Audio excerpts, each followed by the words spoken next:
바지 벗어. ស្រាតខោចេញស្រាតខោចេញស្រាតខោចេញ 일단 팬티 벗어. ស្រាតខោលីអូចេញសិនស្រាតខោលីអូចេញសិនស្រាតខោ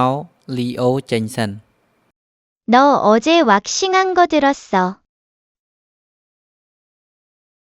ខ្ញុំស្ដាប់ឮអ្នកម្សិលមិញជំរុះហើយខ្ញុំស្ដាប់ឮអ្នកម្សិលមិញជំរុះហើយខ្ញុំស្ដាប់ឮអ្នកម្សិលមិញជំរុះហើយ 한번 봐봐. ឲ្យខ្ញុំមើលឲ្យខ្ញុំមើលឲ្យខ្ញុំមើល